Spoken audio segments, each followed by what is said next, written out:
Okay, folks, we're going to get started. It is just about 2 minutes after the hour, and we're going to get rolling. So let me say hello, first of all. My name is Jeff Gothelf. Thanks so much for joining us. Joining me today on this webinar, I'm really excited, is my colleague and friend and Sense and Respond Press author, Ryan Jacoby. Hey, Ryan. Hey, Jeff. How are you? Ryan, you are in Brooklyn today? I'm in Brooklyn. The snow has stopped and nothing's Oh, stuck. that's good. Nice. That's good news given the kind of weather you all have had recently. Really excited. This is our first webinar in a series of webinars based on the authors and the books that are coming out on Sense and Respond Press. Sense and Respond Press is a new venture that I've launched with my colleagues Josh Seiden, who you remember from Lean UX and Sense and Respond the book, as well as Vicki Olson, and it's a business book publishing press focused on short, practical books for busy leaders, executives, and managers, and those who aspire to lead. The first book in our series was Lean versus Agile versus Design Thinking, which I wrote, a very tactical book about how to reconcile those things. And our second book today is Ryan's book, Ryan Jacoby's book, Making Progress, 7 Responsibilities of the Innovation Leader. Now, Ryan, if you don't know Ryan already, he's the founder of Machine, which is a strategy and innovation company that helps innovation leaders at clients like the New York Times, Google, Marriott, Nike, Viacom, Feeding America. It helps those companies think big and act small. Now, prior to Machine, Ryan led the New York office at the design and innovation firm IDEO, you may have heard of them, where he built the business design discipline. Now, in some circles, he's also known as the first graduate of the Stanford D School. So we're thrilled to have Ryan. If you're interested in learning more about Machine, it's machine.io, and obviously he's at Jacoby Ryan and on Twitter. And so before we get started, our format for today is pretty standard. Ryan's going to give a short presentation, about 15 or 20 minutes. At which point we will then open it up to Q&A. I've got some questions for Ryan. There's a Q&A panel in the webinar, so feel free to leave your questions in there. I'll pick some questions from there. I've got a couple follow-ups, and of course, we will wrap up right again at the top of the next hour. All right? Cool. Very excited. Ryan, take it away. Let us know your thoughts. All right. Thanks, Jeff.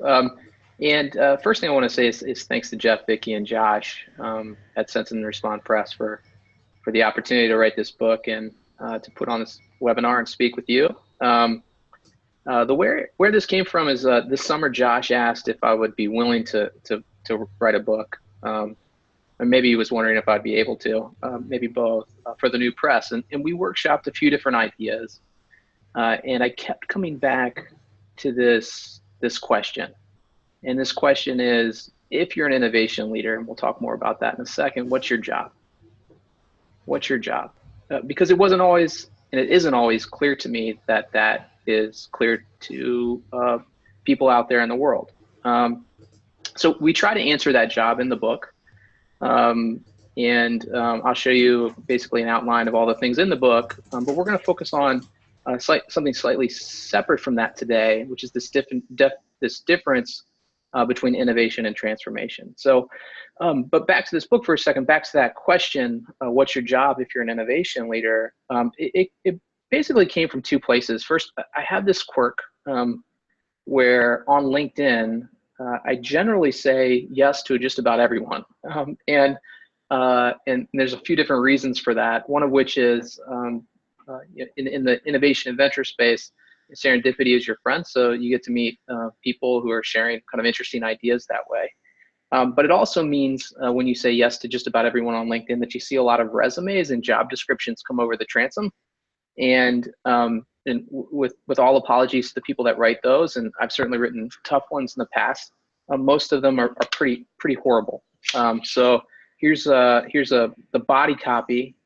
There's probably another couple hundred words above this this set of words, and then of course all of the requirements underneath this. And there's a lot of good things to like. This is for a director of innovation job here in the United States, and yeah, there are a lot of things to like, within the leadership section. And then you sort of see that there's a design thinking section, it seems to be about facilitating process. And then there's a thought leadership section, which is about bringing ideas and thought leadership to this company. kind of keeping a pulse on everything that's happening out in the world. So there are nice things in here, as I said, but there are a lot of things in here as well. And when you look at the leadership block and section, you'll see a lot of kind of outcome-oriented responsibilities. And when you look at the design thinking section, you see a lot of process-oriented things. And then, hey, you just got to have your finger on the pulse of what's happening. So you see a lot of this, and again, a lot of times it has to do with the folks that are writing these job descriptions and looking for talent. People to lead innovation within their organizations aren't necessarily sure what that looks like, what that means, how we're organized to do that well, and as a result, you get some of this gobbledygook. Now, the second place that this question around what's your job if you're an innovation leader came from is this other question that we get a lot, which is who are your clients at Machine? So on the left here, you see the titles. These are the titles of our clients: VP of Innovation, Head of Product, CMO, CEO, Chief Revenue Officer, Head of Research, General Manager, VP of X, and in some cases, the Chief Innovation Officer as well. The easy answer to the question, who are your clients, is it depends. But in truth, the way I think about it is that it differs. It differs in each of these different organizations because the titles and the roles and the organizational structures are different. But what unites them is what's on the right here. These people are driven, and drive is really important to get new services, ventures, in our case, digital products, but other types of products and services and experiences or offerings conceived, built, and launched in the market. So new services, ventures, experiences, digital products, conceived, built, and launched. And that's what their responsibility is. And so if that's the case, and that's who we work with, what's their job? And the premise and the title of the book is that if you're an innovation leader, the job is to make progress, and to make progress happen in the context of innovation. And we get into more specifics, of course, in the book there. So if you're an innovation leader, your job is to make progress. In the course of writing this or talking about this idea, Josh reminded me and challenged me a bit and said, hey, if you have a strategy, the strategy has to say not only what you're doing, but also what you're not doing. So if you're an innovation leader and your job is to make progress, what are you not doing as an innovation leader? And that's where this webinar came about, in some of the conversations also with Jeff that he's detailed in his newsletter. But my premise here is your job is to make progress. What's not the job? It's not transformation. It's not a transformation job in and of its own right. So in some cases, as we've been talking about this, people find this a bit troubling. In terms of innovation, I have an organization that's not ready to innovate. We need transformation, don't we, in order to be able to be innovative? Valid question. Or don't we need to do both, or do we need to do one before the other? So also very valid questions. In our work, in my work, and in the context of this book, we're really focused on the innovation side of the equation more so than the transformation side of the equation. And one of the nice things about Sense and Respond Press's upcoming titles is, they also deal with what happens when on the other side, on the transformation side. But this is the way I think about that difference. So from an innovation standpoint, what you're really trying to do is launch new things in new ways that make a positive impact for your organization in its markets. And that's generally an externally facing idea for customers, quote unquote customers that you have. You might be a technology organization within a company, and your customers might be internal customers, but you're trying to launch new things for them. Whereas transformation is really about creating capability and capacity to do those new things, often in new ways. So innovation, launch new things in new ways. Transformation is creating the capability and capacity within the organization to do that. And they have different conditions. They have different time horizons. The impact in the case of innovation that you're really going to get at is you're closing a growth gap, revenue or profit growth gap for the organization. You're giving new customers more of what they want. And that might be existing customers, or it might be new customers. And it might be the first thing you offer them, or it might be new things that you offer them, but you're giving them more of what they want. In the case of transformation, the way I think about that is the impact is an enhanced culture and workforce who are now able to do new things. And there's all kinds of different new things that you might want them to be doing. Maybe we're able to build digital services in a new way, or we're learning the practices of agile software development, or we're learning to be customer centric or iterative, or we're adopting the techniques and methods of things like design thinking. So that set of outcomes, that set of conditions, I do think is different. And so as an innovation leader, you have to be really careful about what you're doing. Some of the questions that we've gotten as we've talked about the book, and as I've made this distinction between innovation and transformation, people ask the question, what about process? How do you think about process? And so, if innovation, again, is launching new things, new ways, make a positive impact, transformation, creating the capability to do those new things in new ways, process and processes are tools to pursue innovation or transformation or even execution type activities within the organization. So, innovation and being an innovation leader is and feels different than being and doing and pursuing transformation and being a transformation leader. And I suspect that many people on the webinar might also resonate with that distinction. But why? And so as I was sort of thinking about, like, well, what are the differences, the mechanical differences that lead to these being so different from one another? In the case of innovation, it's quick cycles, it's weeks and months. Oftentimes you have protected conditions, so you have some time frame in order to get new things done. Sometimes those conditions aren't ideal, but we do have some level of protection for that. In this case, team. In that case, project, and that's the unit. You have units of work around teams, getting that work done, and maybe they're organized into projects, and you can sort of follow this through using other processes like Agile. Whereas with transformation, we're talking about a time horizon that takes place over years. It impacts operations that are already going on, and the unit of organization is the organization. Oftentimes functional organizations within a company or a nonprofit, and also processes that you're operating on. And so if innovation happens quickly within teams, in the context of projects with protected conditions, with transformation, you're operating over years within organization and processes in order to change the way that you're doing things. This reminds me, and there's a point in the book, Rita McGrath, who I work with a fair amount and have a lot of respect for, and her thinking, one time pointed out to me this notion of a organizational half-life. So there's a famous managerial thinker named Russell Ackoff, and Ackoff did some research that basically said, what's the half-life of a corporate assumption? So basically, if we're gonna have a meeting on day one, and I look around the room and say, okay, and how long is it going to take for half the people in this room to forget the core assumptions for the reason that we're starting this project? And the half-life of an assumption within an organization is 6 to 8 weeks, according to Ackoff and the research that he did. So after 6 to 8 weeks, half the people in the room will have forgotten the core assumptions that they were starting with. And oftentimes, for me, what that means is they forgot why we started the project in the first place. And what that means for innovation and innovation work is that you got to work in terms of those cycles. You have to be able to move quickly 4, 5, 6 week cycles in order to get validation and remember why you're doing something in the first place. And so the leadership challenge tends to be about pace and movement and progress and prototyping and getting things done in spite of the resources that are available to you.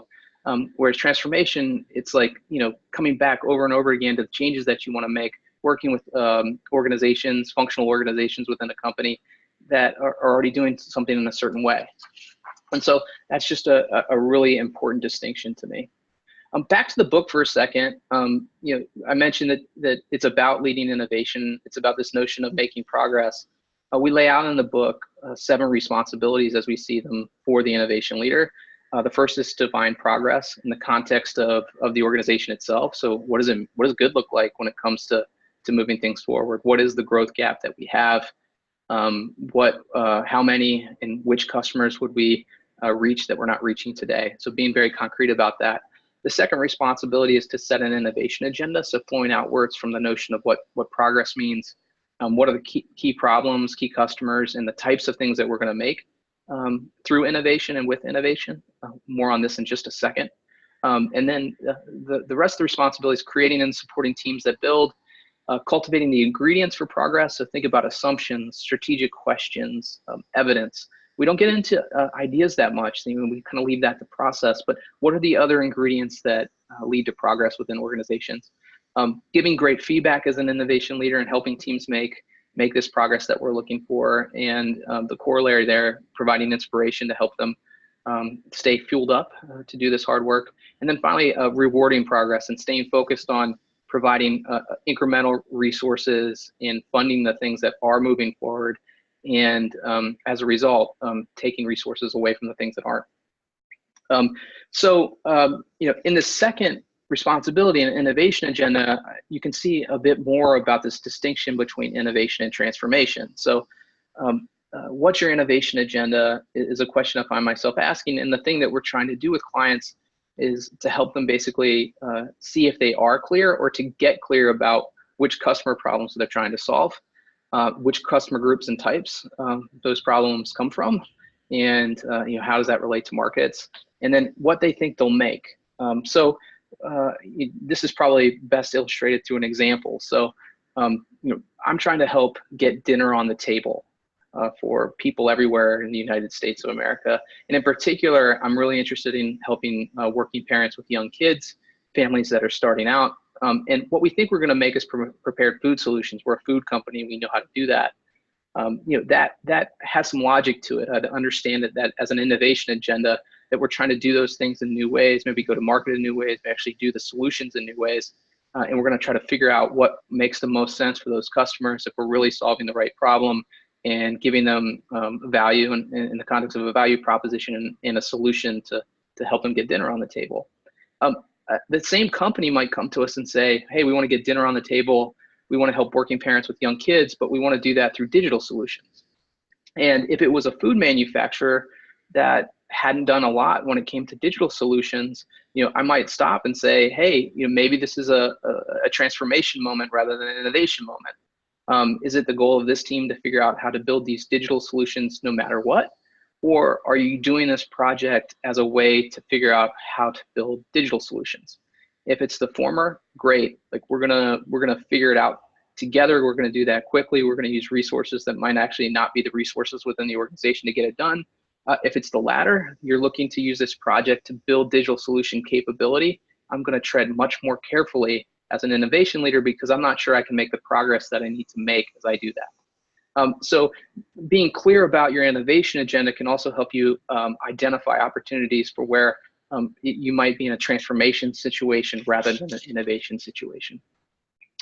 So I'll pause here and sort of ask you to reflect, and I wish I could see you, but I can't, but have you made a choice? So if you're in this innovation, design, product, new revenue world, or if you're in the process side of the house, like what job are you doing, and what job are you really supposed to be doing? If you looked at your time that you spent last week, was it in pursuit of transformation, or is it in pursuit of innovation? What does good look like over the next 6 to 8 weeks? And is that a transformation outcome, or is that an innovation outcome? And how should we think about what you're working on today relative to the next 2 years? These are all sort of things to reflect on and to get clear about as an innovation leader, and also with the people that you work with in the organization, so you're focused on the right things. And I'm asking you to be explicit about the choice, or at least to be explicit about thinking about that choice. And if you're attempting to do all of these things, innovation, transformation, you're trying to implement new processes, and you're trying to do those things all at once, in my opinion, you haven't really made a choice, and you should be very carefully. If, on the other hand, you are responsible for innovation, one of the things I would ask you to do, to think about, is, are you holding yourself, and are you being clear about what you're accountable to and how you need to make progress within the organization? Because if the organization won't do that for you, you need to do that on your own. And by doing that on your own, it's going to help you work on problems that aren't frivolous and won't appear frivolous to the rest of the organization itself. Here I'm reminded of a quote from one of my favorite professors at Stanford Business School, a guy named Irv Grousbeck, who's part owner of the Boston Celtics now, his family. And he had this phrase one time. He said to me, he said, there's no compassion in vagueness. Sometimes what we think is that if we're being vague, we're protecting ourselves or protecting a team. if we're not clear about if we're making progress, it's more important to survive to try another day than it is to realize, hey, we're actually not we don't have any forward momentum here, and we need to go in a different direction. Maybe somebody else should tackle this, or we should tackle this later. So as an innovation leader, one of the tough things to do, but the important things to do, is to be very explicit about that in that job. One of the things that just sort of coming back to this in a second, as we've talked about the book, people have asked about is, do you have to do one before the other? What you're starting to see in Eric Ries's new book speaks to this. Bob Sutton's new book speaks to this as well. I think you can scale up successful innovation in order to lead to transformation if you are focused on scaling up successful innovation efforts. So taking one or two projects and then being able to do multiple of those projects at the same time and build that capability outwards and involving people within the organizations, you can actually, that can lead to some degree of transformation, becoming more innovative, becoming more entrepreneurial, becoming more agile. You see case studies and whole books being written about places like Intuit over time having done this. And so if you're interested in the notion of scaling up innovation in order to achieve transformation goals, that can happen. I think the key is to focus on what's working, to figure out on what and how to support units and teams, and stay focused on getting launches done rather than trying to flip a switch to make everyone innovative within your organization overnight. But they do work hand in hand. So I sort of see this, and you see this play out. But again, back to a little bit earlier, you should set your time horizons correctly, because we can do an innovation project in 6 to 8 weeks, and maybe we're getting something into market in 6 months or sooner, or 12 months or 18 months. I wouldn't bet on the same level of impact and change within transformation. No one would. Here's some common mistakes that we see out there, especially within innovation leaders. So you're an innovation leader and you find yourself doing some of these other things by mistake, failing to define progress in ways that the organization can understand, that not getting clear about things like growth gaps and customers that we're focused on, teams working, delaying but never launching, being unclear about the types of problems they're working on. Or I think sometimes you see this where it becomes almost heroic to reframe a problem in such a way, but the organization doesn't know that you've reframed that problem, and you don't have a lot of evidence for why you might do that. So you could be unclear about the types of problems you're working on for which customers. You might actually decide to change that without letting anyone know. Both of those can be really problematic. Getting sucked into a process quagmire. So just really, unfortunately, sorry about that. Finding yourself being responsible for running workshops within organizations, being asked to come help a team, kind of do a post-it brainstorm exercise, trying to create curriculum and roll that out to folks that neither want nor need that help, and that can often happen within this innovation leader job. Sometimes you have CEOs that say, hey, we want to get more innovative, and what they then do is say, hey, well, we're going to roll out some particular process. One way I used to talk about this is that process that's necessary, it's not sufficient. Process isn't going to save you. It can't make up for a lack of quality. It can't make up for balanced teams. It can't make up for good conditions. Can't overcome those things consistently. You might get lucky and do things well, but process on its own is not going to save you. And so sometimes when people ask for innovation leaders to implement process, what they're really doing is hoping that that process implementation can overcome those tough conditions. And then finally, just failing to invest where progress is happening. So there's an anecdote in the book. We've worked a lot with the New York Times new product team, and the general manager of what was called NYT Beta at the time, David Perpich, he's now running the Wirecutter, which was an acquisition by New York Times. But we were working together over the course of about a year, and it came to, 'tis the season today for resource allocation and strategic planning. And David asked me this question. He said, what should we continue to invest in? Where should we spend our money over the next year? And I didn't have a lot of detail when it came to how all the different projects were doing and what projects they were considering.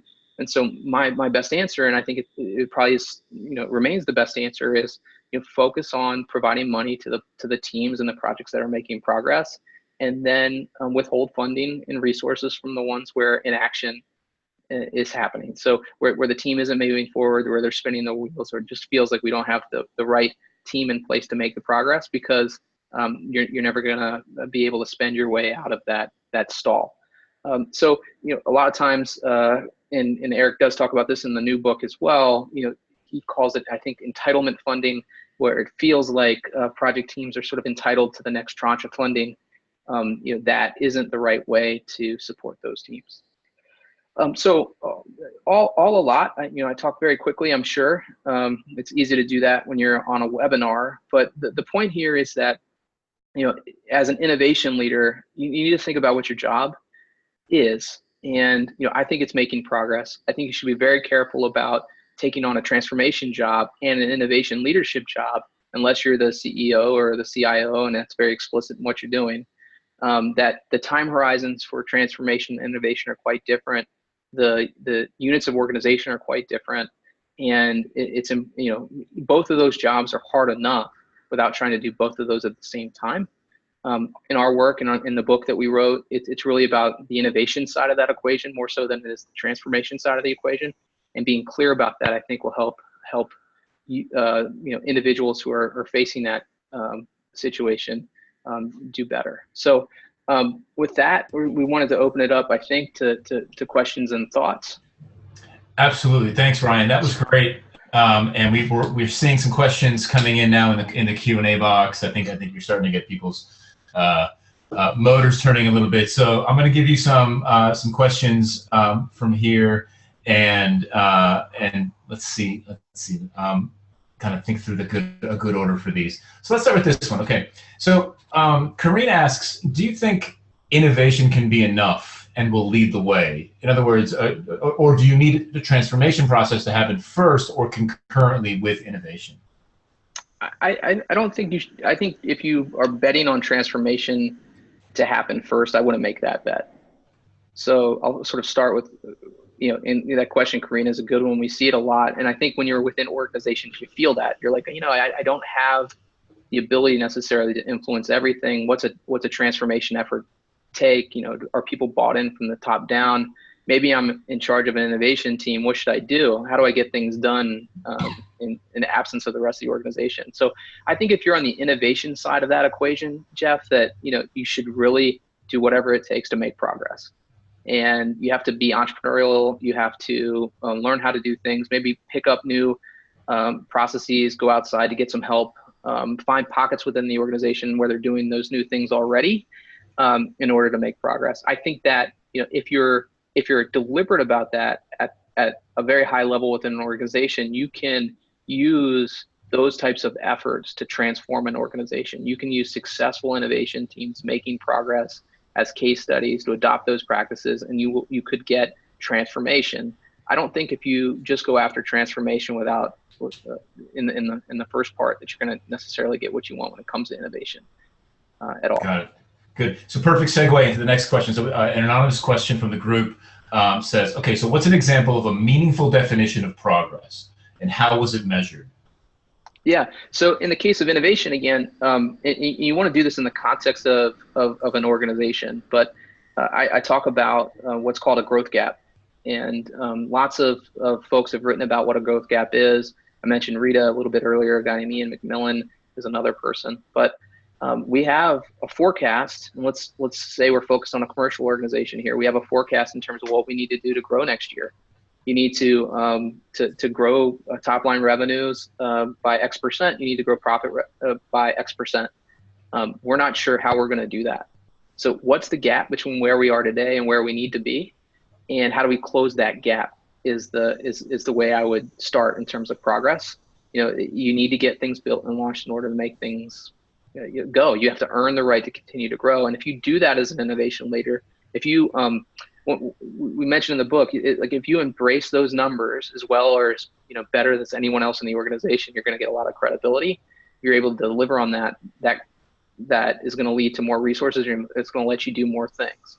So understand the growth gap within the organization. If you don't have a growth gap that's well understood, and many organizations don't, or it's not clear who understands that, a rule of thumb that you can use is, what would it take to grow operating profits by 10% next year? So, and use that as your proxy for growth gap. And then what would have to be true for this particular effort to make meaningful progress against that, and how quickly could we do that? So that, for me, within commercial organizations, it is going to be about revenue growth and profit growth for the most part. Within nonprofits, we work with places like Feeding America, and we love doing it, for example. There are parallels, in terms of kind of programs,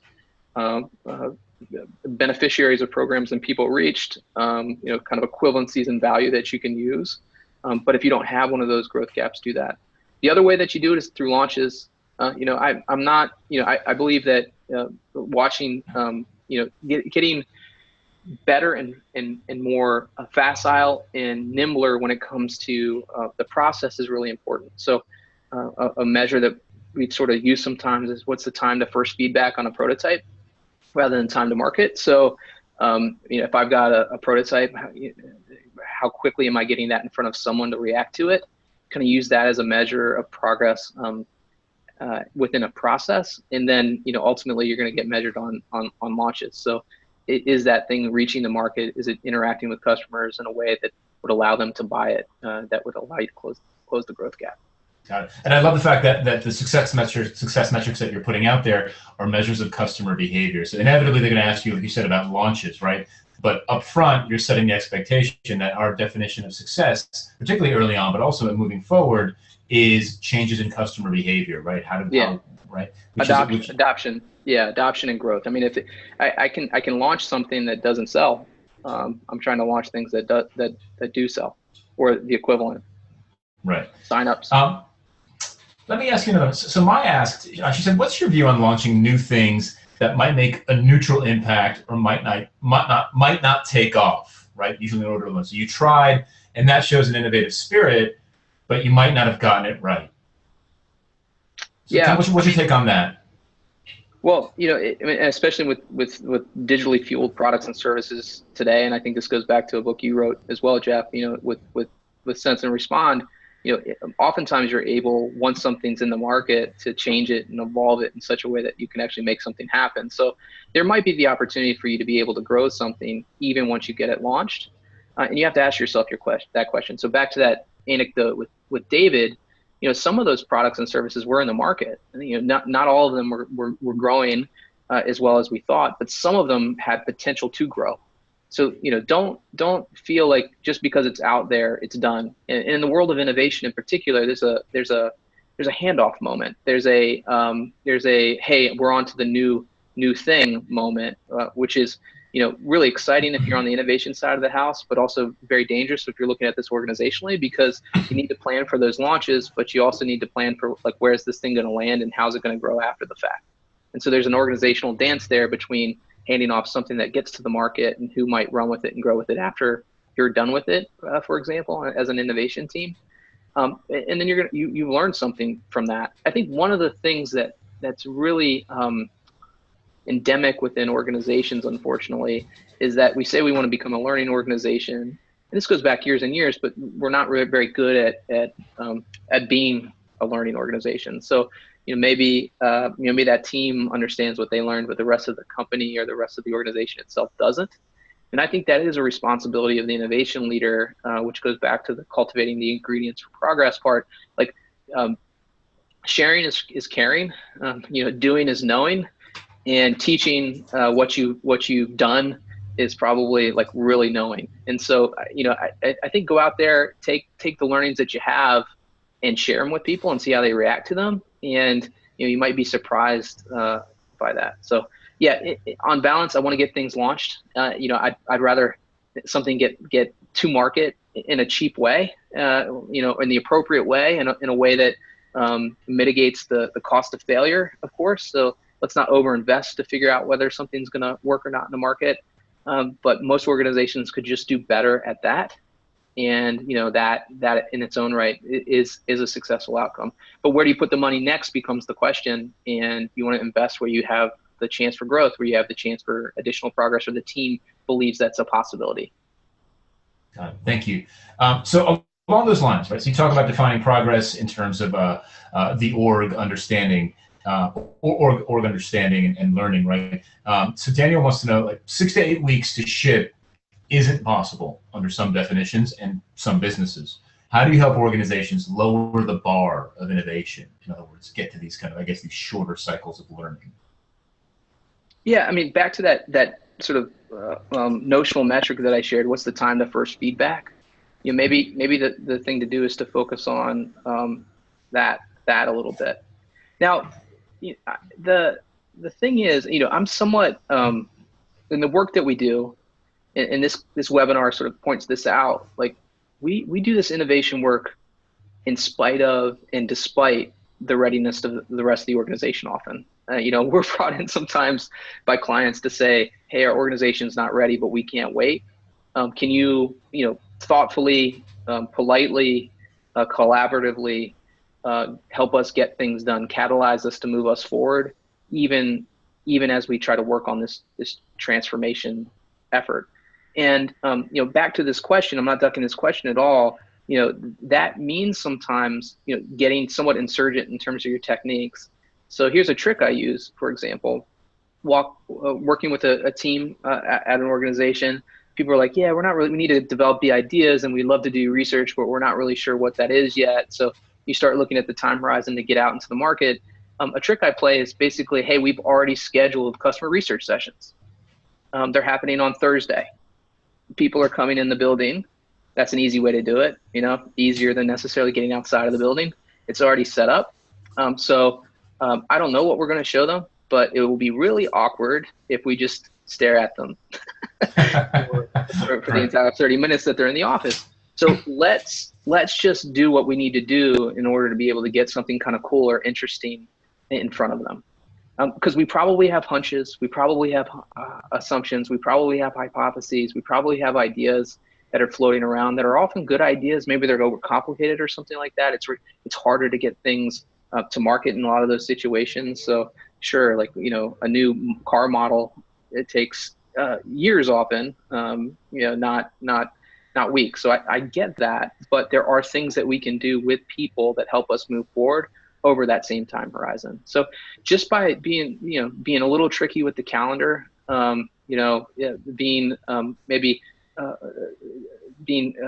kind of looking for more early, concrete, keeping ideas separate allows you to start to do things in such a way. And then maybe not telling the rest of the organization what you're doing. So, maybe we had that Thursday thing, but I don't want you to tell any of the bosses. And so when we meet with the bosses on Tuesday, we're going to show them the feedback that we got. And they're going to be like, we didn't even know you were taking ideas out. Like, oh, we did. We're going to do it again next Thursday. This coming, 2 days from now, is there anything that you'd like to see us test? There's nothing more fun for many leaders than to fix what you did wrong. And so kind of being wrong on purpose quickly is what we're trying to do in those situations. Got it. So related to this, right? So I think this question is pretty much on the same track here, but if you have anything to add, I'm curious. So Christine wants to know, so if you take, like, how do we improve on the kinds of approaches, stuff that you just talked about, maybe it's coaching, maybe it's change management, maybe it's consulting, right? How do we improve on those types of approaches to better prepare ourselves and our teams for an innovation mindset, right, for this innovation way of working? Yeah, I think it's probably giving yourself a permission to do those things for some period of time without overthinking the learning side of that. I think I'd rather do some more, even if it's wrong or feels uncomfortable, than kind of study it. I think it's definitely a practice as much as a discipline. I think we make some of the stuff a little bit too academic sometimes. But that is my bias. My bias is more towards the action and the outcome rather than the process itself. And I'm reminded oftentimes the importance of process when I work with great process practitioners. So, I think finding ways, and again, this book's about innovation leadership. If you're a leader within an organization where a team feels that way, what are the things that you can do to create quick time and space for them to do some of those activities? So maybe the nudge is, hey, I scheduled research for you guys. Yeah. It's already set up. I took care of that for you. Or I know that you said you've been waiting for somebody to help you conceptualize some of these ideas. Well, guess what? The designer is going to be here on Monday, and they can't wait to work with you. Maybe there's things that you can do to provide the space, to provide the kind of kick in the pants for the team to actually get moving. Got it. I've got two questions here that are at the very least complementary, if not very, very closely related. So I've got David asking, if an organization has a transformation effort going on from a business perspective, while an innovation effort is going on within technology, what should the relationship between the two be? Right? You suggested that innovation has shorter cycles and can be an experiment engine for transformation. The challenge is when they are in two different parts of the org with different goals and different metrics. So is there a relationship here? And the related question from Joe was, how would you leverage an ongoing transformation to build a better culture of innovation? So kind of what's the relationship between these two things? Yeah, I think, I don't have and I should think of one. I don't have a pithy way of describing what I'm thinking here, but there's a situation where you want to be very open, very collaborative. You want to share a lot about what you're doing, but you don't. I think if you find yourself in the mindset where you're like, well, they shouldn't be doing that, we should, or the money and resources for effort X should actually be with us, or it's confusing that they're doing Y when we're doing Z. If you find yourself in that mindset, I'd say watch that. So, in the second formulation of that question, how can innovation be a test bed for transformation efforts? You don't want that to get in the way of the progress you need to make, right? Yeah. But you might have a set of hunches or assumptions or hypotheses or customer groups or customer problems that you're working on, and you've gotten really clear about that, and you share that with the transformation team, and you say, hey, these are the problems that we're focused on. These are the customers we're trying to help. These are the nature of the solutions that we want to build for them. Maybe it's not the solution itself, but it's the type of thing.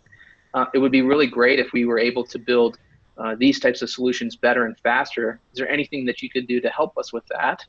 And do you have any other hunches or assumptions, or have you seen anything from an evidence standpoint that would change the way we should be thinking about these problems or customer groups? So just having a productive dialogue, being willing to share what you're seeing, what you're learning, and what you're doing, and being really happy that other people are trying to move the organization forward as you do that. Like having that sort of sense of generosity and mutual support, I think is going to keep you in the right time, in the right headspace in order to work productively between the two places. You should not let transformation get in the way of your progress, though. So, if you feel like it becomes a discussion about how we're doing things and what process we're going to use, and this isn't the process that we use here, find ways to translate whatever you're doing to fit that, even as the organization learns to adopt a different approach. If your job is innovation leader, your job is to make progress, and that even means in spite of transformation efforts that are going on, which I know is a little insurgent. It is, it is long, but that's why I'm like really concerned with actually how you do that. Like the tone of that, the generosity, sharing what you learn, high-fiving when they have successes, and being really clear about what you've done on your side of the equation is really important. Got it. Let's go down the process rabbit hole just a little bit, not too far. Just I get uncomfortable with that. I got you. Don't worry about it. Okay. I like this next question. This is from another anonymous person in the group. So a few organizations have tried to departmentalize innovation through the creation of dedicated teams or even separate labs, like the innovation labs. We've all seen the Nordstrom R&D lab, the innovation lab, and others. How have you seen these initiatives working? Have they been successful at making progress? Have they been successful at transforming the rest of the org? What's your thought on innovation labs or innovation departments? The labs part of that gives me the most concern. Being in the field for however many years I've been in it, you see these things open and close. And sometimes that's okay. Like in a sense, like that's good in a transformation time horizon that's happened. There's some organizations where doing lab style things or transformation style things does get integrated back into the company, right? And so Intuit's the case study du jour and also forever it seems out there right now of that. And part of that's because that leadership team is so focused on staying customer focused and entrepreneurial throughout that organization, to their credit. But you also see these labs groups start and go away, and you have someone that's like a general manager within that business say, I'm not sure what they're working on over there. The money that our business throws off is getting used to fund that, and I don't get anything back from it. They're tough to work on. And oh yeah, did I mention I don't know what they're working on over there? And that setup, that setup is a really dangerous setup. Yeah. That's different than what I've seen in some organizations where they do have a better setup. So back to the book for a second. I think if you create one of these innovation agendas, you're able to share that. People believe it. It's true what you're actually doing. Maybe that would help a labs group be kind of better over the long run. One of the questions, like when I think about kind of diagnosing where an organization is sometimes when it comes to innovation, I ask things like, well, what's innovation training at your company? Sometimes what that means is we have a group, and this is the process that we use. And on occasion, we're going to work with you, brand manager, in order to do an innovation project. So when we call, we hope that you'll be ready to go. In other cases, it's like, hey, it's everyone's job. We're all innovative around here. It depends on the type of innovation that you're going after. So, are you looking, what's innovation within the context of the organization? So Kaiser Permanente, healthcare company in the United States, kind of a federalized, many different hospitals in different regions kind of approach where, for a long time, what innovation meant there was improving the patient experience. And we're all responsible for it. And we're trying to incrementally improve the patient experience at every turn. And your job as an innovation leader is to spot the good solutions, to edit out the ones that aren't so good, to amplify those, and to syndicate them to the rest of the organization. That's different than, say, the way that the Mayo Clinic might be operating when it comes to healthcare and says, hey, we're trying to reinvent approaches to healthcare. And depending on whether you're pursuing things that are a little bit more revolutionary or something that's a little bit more sustaining, the organizational structure to support that matters. And you said we're going to go down the rabbit hole a little bit, and I just entered Peter Rabbit's lair underground and talk about like, where that stuff works and where it doesn't. But in some cases, a well set up lab group can work very well, but you have to be very clear about what its scope is and how it relates to other activities within the organization, like corporate venture capital, for example. They have close cousins. And that's different than saying, hey, what we're trying to do is improve the customer experience at every turn within our hospital system. And it does make sense to provide the tools to do that for more frontline staff, for example. So, what kind of innovator are you, and do you aspire to be as a company? And do you have the structures in place to support that type of thinking is helpful to be able to evaluate whether these innovation departments or labs groups are working. So, short answer to that though, most often than not, the labs group probably lasts like 2 or 3 years. Yeah. And then it goes away. And, I'm probably more of a fan of seeing within business units and throughout the organization, people understanding what the big problems are and having the ability to get incremental resources to do new things in new ways instead. Yep. One of the biggest challenges that I've seen with innovation labs as well has been just the transition out of the lab. So even if you do have a lab and they come up with a brilliant idea, then they have to productize it, to integrate it with existing systems. And that transition is always problematic, because do you take the team that came up with it and then put them out into the, back into the org? A lot of folks don't like that aspect. if you hand off something from the lab, then all of that learning and all of that momentum gets given to the IT department, and they got a backlog of stuff from the floor to the ceiling they're already dealing with, and no investment, emotional or otherwise, in this thing that you're handing to them. So the likelihood of it being shipped, integrated, etc., starts to drop as well. So even when you have real customers in that last situation, I was doing a talk a couple weeks ago, and one of the people that's on that IT department side says, what they give us, we can't implement, and it's never going to get the resources from us in order to make that production ready, right? Using the standards of production ready that side of the organization is using versus the lab. So that resonates a lot with me, Jeff. Yeah, it's a tough one. Look, I'm gonna use the A word for a second. We haven't used it at all in the last 52 minutes, but I'm gonna use it now. I might have said it. It depends on what you're about to say. Agile. That's the A word. But I'm bringing it up. Look, Agile it's all the rage, right? Every company, everywhere you go, we're doing Agile, we're implementing Agile, we're scaling Agile. It's even people who aren't doing it won't say they're not doing it, right? They'll at least pretend. Sometimes you get a few folks who go, yeah, we got to do it, right? What's the relationship here, right? So if we're looking at, if we're trying to draw a distinction between innovation and transformation, right? And then we've got Agile, in theory, being pushed as sort of the miracle pill for both of those types of challenges. And process.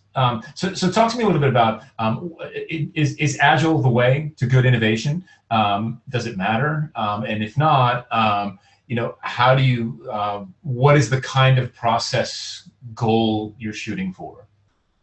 Yeah, I mean, it's kind of a full circle question for me, because I'll start with the middle part of that full circle. At Machine and at IDEO, we work with clients, and when at IDEO worked with clients that really, was just they were all over the place in the sense of, what you're actually trying to get done for them. At Machine, our tendency is to do more services, new ventures, kind of business model innovation, where there's a digital component.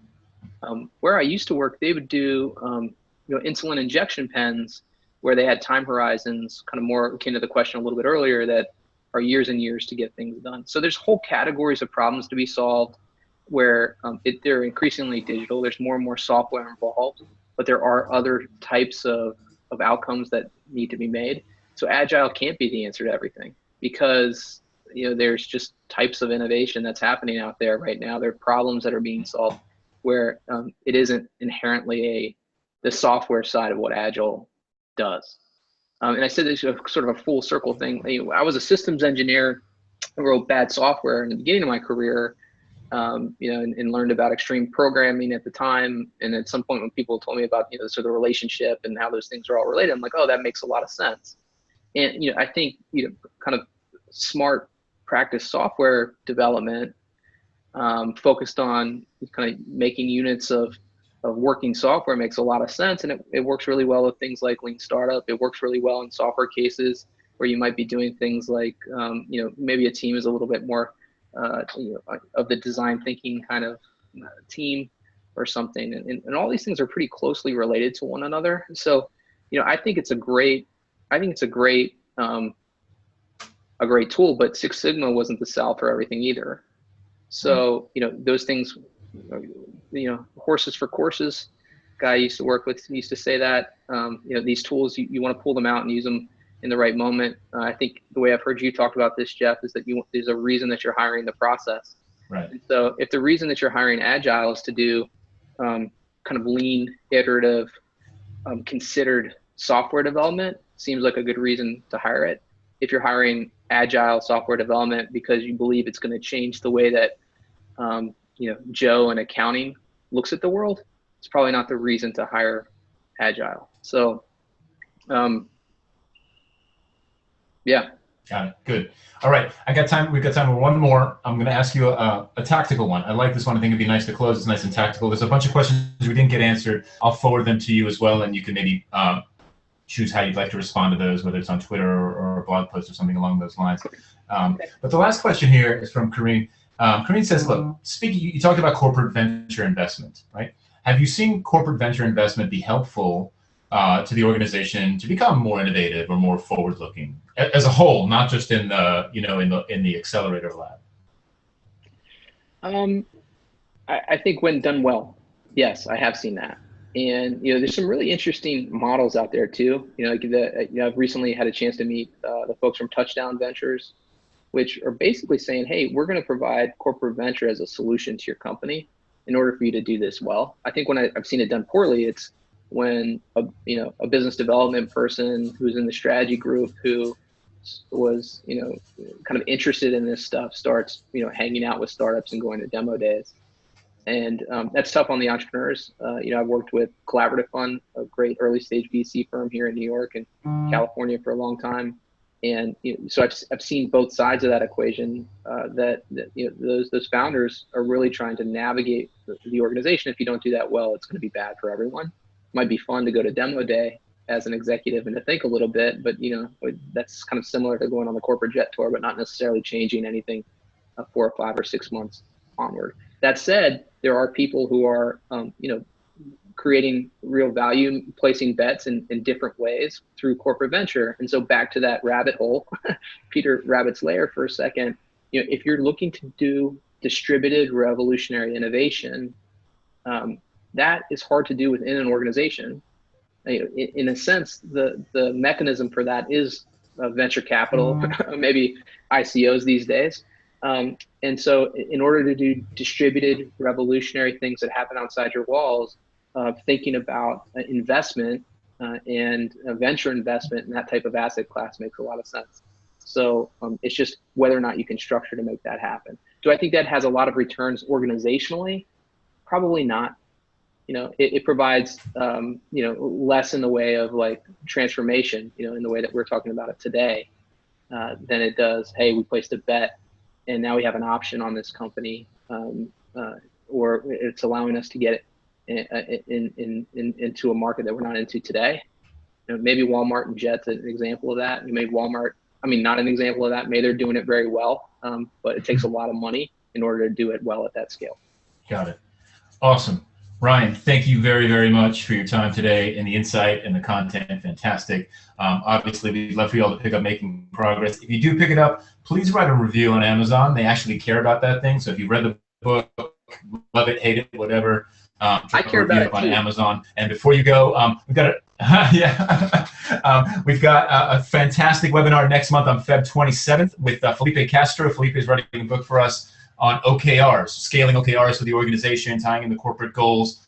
If you'd like to sign up, it's bit.ly, it's Castro Webinar, bit.ly/Castro Webinar. I'll tweet that a lot, so if you follow me, you'll get that.